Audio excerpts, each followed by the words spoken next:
It's me Jaz from Kaduvel wedding company. So നമ്മളിന്ന് host ചെയ്യാൻ പോകുന്നത് ഷാജിൻ്റെയും ഹുസ്നാന വെഡിങ് ഫംഗ്ഷനാണ്.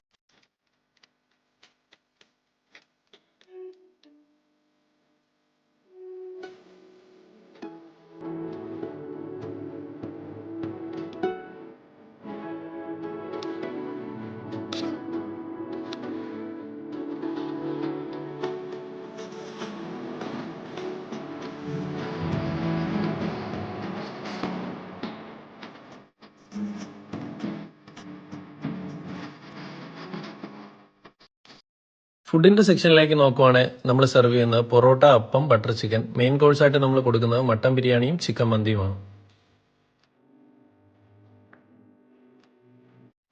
ഓരോ ഇവന്റ് കഴിയുമ്പോഴും നമ്മളെ ഇമ്പ്രൂവ്മെന്റ് എന്നാണ് കസ്റ്റമേഴ്സിന്റെ ഫീഡ്ബാക്കാണ്. സോ നമ്മൾ കസ്റ്റമറിന്റെ ഒരു ഫീഡ്ബാക്ക് ചോദിച്ചു നോക്കാം. ഹലോ, ഫുഡ് കഴിച്ചിട്ടുണ്ടോ? ഫുഡ് കഴിച്ചായിരുന്നു. ഫീഡ്ബാക്ക് ഒന്ന് ഷെയർ ചെയ്യാം. ഓക്കെ, കടുവൽ കാറ്ററിംഗ് അല്ലേ? ഞാൻ മുന്നേ ഒരു മാരേജിനും പങ്കെടുത്തിട്ടുണ്ടായിരുന്നു. അതുകൊണ്ട് ക്വാളിറ്റിയിൽ അവർ കോംപ്രമൈസ് ചെയ്യത്തില്ലെന്നറിയാം. പിന്നെ വെൽക്കം ഡ്രിങ്ക്സ് ആയാലും അകത്തെ സെറ്റപ്പ് ആയാലും ഫുഡിൻ്റെ എന്താ ഒത്തിരി നമുക്ക് ചോയ്സ് ഉണ്ടായിരുന്നു. ചൂസ് ചെയ്യാൻ ചോയ്സ് എന്തായാലും ഫാന്റാസ്റ്റിക്. Thank you. നിങ്ങളുടെ ഇവന്റ് ഏതുമാകട്ടെ അത് കളർഫുൾ ആക്കാൻ just contact us. It's me Jaz from Kaduvel wedding company.